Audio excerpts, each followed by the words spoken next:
येत्या काही दिवसांमध्ये गाड्यांचे अपघातांचे प्रमाण वाढलेले आहे। मद्य धुंद होऊन युवक रात्री बेभानपणे बोभाटपणे आपली हे वाहन चालवितात आणि त्यांचे जे वाहन असतात ते दुसऱ्या वाहनावर आदळतात आणि याचा फटका मग अशा वाहनधारकांना मिळतो आहे की ज्यांना न्याय मिळत नाही। यावेळेला रितेश नावाचे एक असेच गृहस्थ आपल्यासोबत आहे जे आज एएचएन न्यूजच्या सोबत आहे। त्यांच्या हातामध्ये फर्स्ट इन्फॉर्मेशन रिपोर्ट FIR दर्ज केलेला आहे। आता नेमकं काय प्रकरण आहे त्यांच्याकडनं जाणूया। रितेश, मला हे सांगा की ज्यावेळेला ही जी घटना झाली काय नेमकी घटना होती? नेमकी घटना ही होती साहेब, मी माझ्या पत्नीची तब्येत खराब असल्यामुळे रात्री तिला दवाखान्यात घेऊन गेलो होतो। 1:30 वाजता तिची सलाईन संपूर्ण वापस आलो आणि माझ्या सोसायटीच्या खाली गाडी पार्क केली। पार्किंग झोनमध्ये गाडी होती।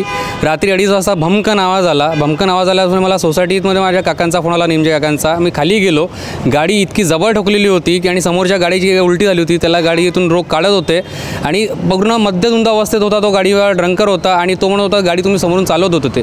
जेणे गाडी आपल्या जागेवर पार्क होती आणि तो म्हणला की तुम्ही डायरेक्ट केस लावा आणि मला ड्रंकन ड्रायव्हरचा केस होणार। त्याचे होणारे सासू-सासरे तिथे आले होते, त्याचे आईवडीलसुद्धा आले होते।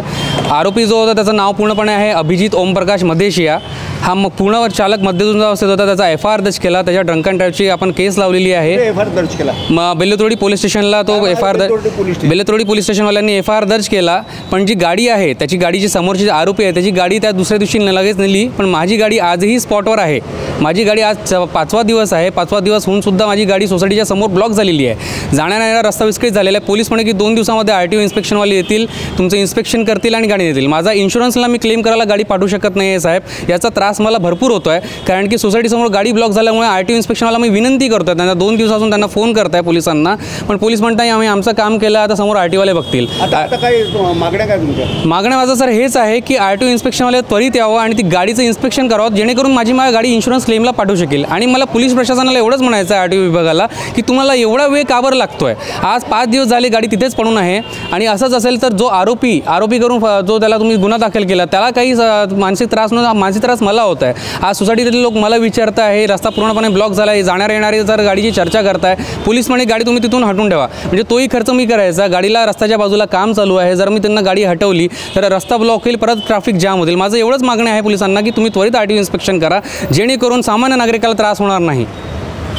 तर आपण होते रितेश माहुलकर ज्यांनी असं सांगितलेलं की ताबडतोब पोलीस प्रशासनाने याकडे व्यक्तिशः लक्ष द्यावं आणि अशा प्रकारचे जे मद्यधुंद होऊन रात्रीला जे वाहन चालवतात बेदरकारपणे त्यांच्यावर योग्य ती कारवाई व्हावी। आणि आजही 5 दिवस झाले घटनास्थळावरच यांची 4 चाकी जे वाहन आहे ते त्याच स्थितीमध्ये आहे आणि याचा फटका यांना तर बसतोच आहे, मात्र परिसरातील जे रहिवासी आहेत त्यांनासुद्धा येण्या जाण्याकरता म्हणून त्रास होतो। याकडे पोलीस प्रशासनाने काय ते लक्ष द्यावं, आरोपीवर कठोरात कठोर कारवाई करण्यात यावी आणि या फिर्यादीला न्याय देण्यात यावा, हीच काय ती माफक मागणी यांनी यावेळेला केलेली आहे।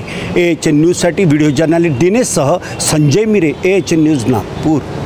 अरे वाह, पिकनिक की तैयारी? अब बेटा हम ठहरे डायबिटीज के पेशेंट, इस उम्र में पिकनिक वगैरह तो ना हो पाएगा, ज्यादा बैठने से पैरों में सूजन भी। तो फिर इतनी सारी दवाई क्यों?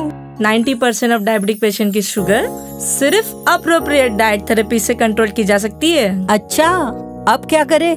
पूरे इंडिया में अप्रोप्रिएट डाइट थेरेपी के 50+ सेंटर्स है, तो आज ही अपनी अपॉइंटमेंट बुक कराएं और डायबिटीज के सोल्यूशन पाएं। आज ही अपने कंफर्मेटरी टेस्ट कराएं सिर्फ एप्रोप्रिएट डाइट थेरेपी से।